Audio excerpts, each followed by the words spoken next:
10 বছর আগের থেকে তো আমরা দেখতেছি সন্তান কমাও কমাও কত স্লোগান, এই কমাও কমাও ফাটি কইরা কত মানুষ বেতন খাইয়া সংসার চালায়, আছে না নাই?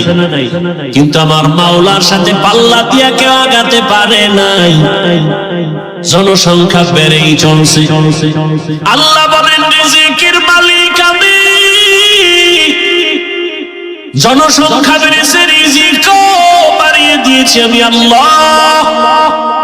মুরব্বীর একটু জানা থাকলে জবাব দিবেন, 1% জায়গায় 20-30 বছর আগে যেই পরিমাণ ধান হইতো এখন কি কম না বেশি?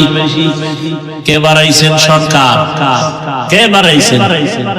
ওয়া তারযুকু মান তাশাউ বিগাইরি হিসাব। करता वकुल नीकुनी हर सुबह शाम, मेरा सालत रिश्ते तू अज़ला मकाम जुज़बा हक़ची ज़े मखाज़ इंसुजा फज़ले उआ मस्ती दर जुमला जहां। জন্ম নিয়ন্ত্রণের জন্য ডাইরেক্টর আজরকে বানাইলো। আমাদের গ্রামে একটা প্রবাদ আছে, যেখানে বাঘের ভয় সেখানে রাত পোহায়। যেই আজরকে ডাইরেক্টর বানাইছে আল্লাহ কয় দেখ ওই ডাইরেক্টরের ঘরে আমি ইব্রাহিমকে পাঠাবো, এটা আমার সিদ্ধান্ত। একটু আগেই বসেই বলছিলাম বান্দা চাইলে কিছুই হয় না, আমার আল্লাহ চাইলেই সব হয়। নমরুদ চাইছে ইব্রাহিম আসতে পারবে না, আল্লাহ চাইছেন আমি ইব্রাহিমকে জমিনের মধ্যে পাঠাবো, আল্লাহ পাঠাইলেন এবং নমরুদের দফা সব খতম করে দিলেন।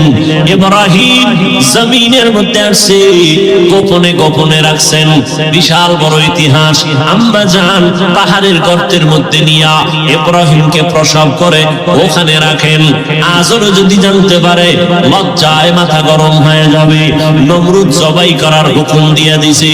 আল্লাহর কুদরতে ইব্রাহিম নবী গর্তের মধ্যে পাহাড়ের গুহায় আম্মা জান ইব্রাহিমের 2 হাতের 2 আঙ্গুল শাহাদাত আঙ্গুল বাম হাতের আর ডান হাতের মুখের মধ্যে দিয়ে দিলেন।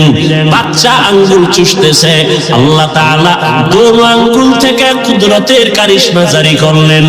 এক আঙ্গুল থেকে দুধ বের হয়, আর এক আঙ্গুল থেকে মধু বের করার ব্যবস্থা করে দিলেন। তাদের কুদরত দারি বারকামাল আনতা রব্বি আনতা হাসবি জুল জালাল। দুনিয়ার মানুষ বলে এটা হবে না, আল্লাহ যদি কয় হবে সেটাই। দুনিয়ার মানুষ বলেই মরা গেছে, কথা বলতে পারে না। আল্লাহ যদি কুদরতের ক্ষমতা দেন পারবেনি? পারবেনি? রহমতের নবী খেজুর গাছ মরা, শুকনা একটা মরা খেজুর গাছে ট্যাক লাগাইয়া খুতবা পড়ে। কিছুদিন পরে রহমতের নবী এটা বন্ধ করে নতুন আর একটা মিম্বর বানালেন খুতবা পড়ার জন্য। বুখারী শরীফের মধ্যে আছে রহমতের নবী যখন মরা খেজুর গাছ যেটাই ট্যাক লাগাইয়া খুতবা পড়তে নিষেধ করে দিলেন, আর পড়বেন না। মানুষ কান্না করলে যেমন আওয়াজ হয়, মরা খেজুর গাছ থেকে তেমন আওয়াজ শুরু হয়ে গেল। রহমতের নবী বললেন, এই মরা খেজুর গাছ তুই কি চাও? কেন কাঁদো? আমি কি দোয়া করবো তুই তাজা হয়ে যাবে, খেজুর আসবে, মানুষ তোর খেজুর খাবে? কয় না। কি চাও? রহমতের নবী আপনার বিরহের বেদনায় কান্না করি। মরা খেজুর গাছ, আপনার বিরহের বেদনায় কান্না করি। আমি চাই আমাকে মানুষের মতো এখানে দাফন করে দিবে, আর কিয়ামতের দিন আপনার পাশে জান্নাতে আমাকে রাখবেন। নবীজি দাফন করে দিয়েছেন। এখনো ওই মদিনাতুল মুনাওয়ারা রাসূলের রওজার ভেতরে খেজুর গাছটা যেখানে ভেতরে নবী দাফন করলেন ওই বরাবর একটা খুঁটি আছে পাথরের পিলার, ওই পিলারের উপরে আরবিতে খুঁটিটার সাথে নাম লেখা আছে সাতুনে উস্তুনে হান্নানা, এখনো নাম লেখা আছে। মরা খেজুর গাছ সম্বলিত সেই খুঁটি, এটার নিচে বরাবর যদি যাইতেই থাকে রহমতের নবী বরকতি হাতের দাফন করাকে মরা খেজুর গাছ ওখানে সমাজ। বুখারী শরীফের ইবারত। তাহলে মরা খেজুর গাছ কথা বলতে পারে না, আল্লাহ যদি ক্ষমতা দেন। আবু জাহাল হাতের মধ্যে পাথর নিয়ে কয় ভাতিজা যদি বলতে পারো আমার হাতের মুষ্টিতে কি আছে, বলে চাচা বললে কি হবে, বলে এখন কালেমা পড়বো। নবী বলেন আমি বলতে জানি না। কেন জানো না? বলে আমি গায়বের মালিক না। গায়বের মালিক কে?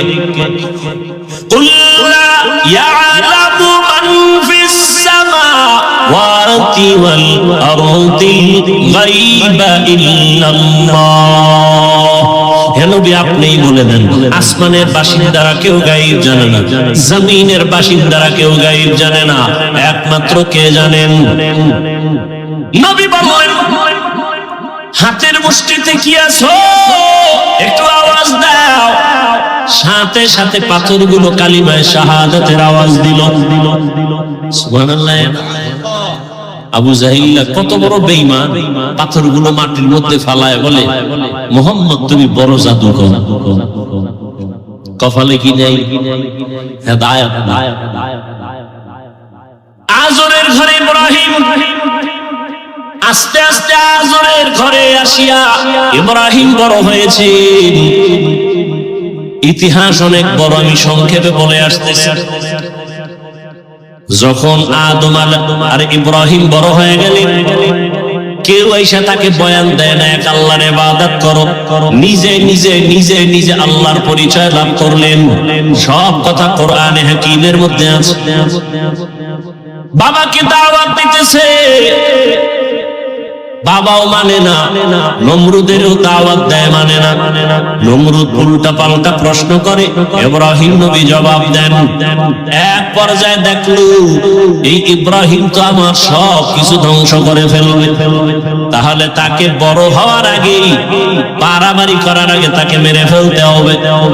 অগ্নিকুণ্ড সাজাইয়া ওই আগুনের মধ্যে ইব্রাহিমকে ফেলবে।